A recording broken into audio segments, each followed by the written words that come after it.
So as you all know, Ben Jealous is one of the higher profile progressives, and he recently defeated a corporate Democrat in Maryland's Democratic Party gubernatorial primary.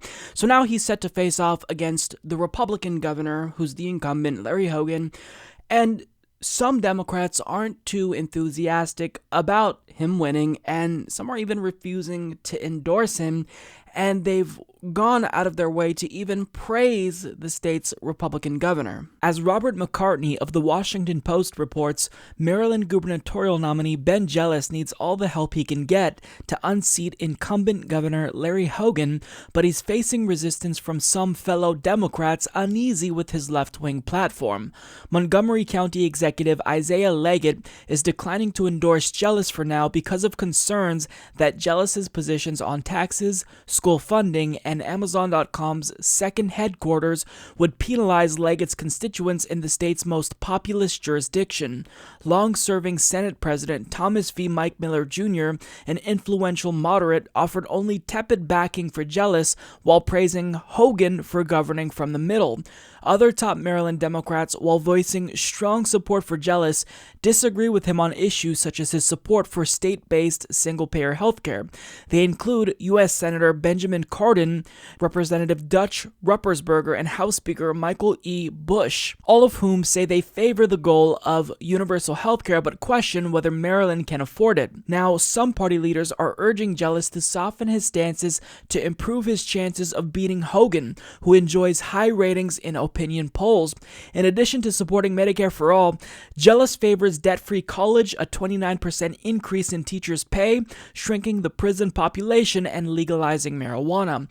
Everybody in the Democratic establishment is concerned that if he doesn't moderate himself, he has no chance against Hogan, said a Democratic strategist who spoke on the condition of anonymity because the topic was politically sensitive. Now, when it comes to the Democratic Party holdouts who are refusing to endorse Ben Jealous, they will be reportedly meeting with him relatively soon, but just the mere fact that they waited this long to even meet with him, and even if an endorsement is still likely, they're still showing their cards. I mean, they're going out of their way to praise the state's Republican governor, which obviously it hurts Democratic Party voters who might be excited about Ben Jealous. It gets Democratic Party voters in Maryland to think, well, maybe since people in my own party are praising our centrist governor, maybe it's the case that I don't need to come out and support Ben Jealous since everything is okay currently. And that's absurd. It kind of makes clear something that I thought about before but wasn't convinced of. It makes clear the reality that some Democrats are more comfortable losing and having Republicans in control than winning with progressives. This is becoming more clear because think about this. If you win, if your party's in control, that's a lot of pressure. You've got to actually deliver public policy that will appease your constituents. So it might be easier for them to continue sitting there as the opposition party doing nothing, collecting donations from multinational corporations and millionaires and billionaires and not doing shit. I mean, this is something that I've thought about with regard to Nancy Pelosi and Chuck Schumer, but I was never fully convinced that they actually personally preferred losing to Republicans than winning with progressives, but I think that this is becoming increasingly clear.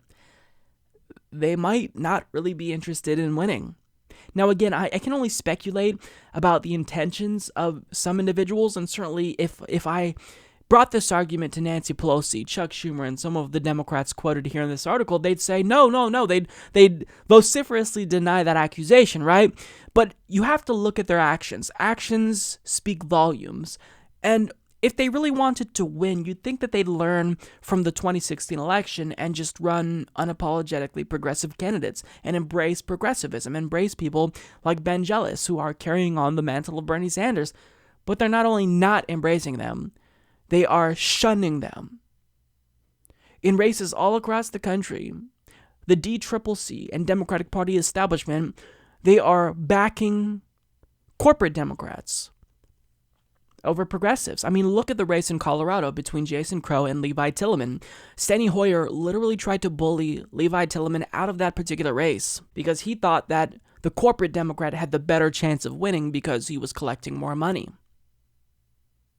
Look at the race in New Hampshire's 1st congressional district, where the DCCC is funneling money to a corporate Democrat, refusing to hold debates. I mean, this is really a sad reality.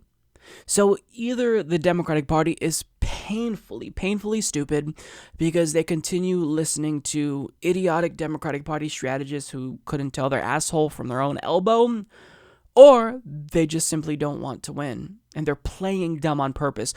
I don't know which is more true, and certainly this isn't applicable to all Democrats, but I think that they're really showing their cards here in their actions in refusing to come out and support Ben Jealous unequivocally. I mean, it's them who always preach unity to all of us, but we're learning more and more that it's a sham. Look at the race in New York 14, where Joe Crowley received the endorsement of Joe Lieberman on a third-party ticket, the Working Families ticket, and he's still not taking his name off of the ballot. I mean, look, if they want to win, they've got to walk the walk, not just talk the talk. They claim that they want to win, but I don't believe them.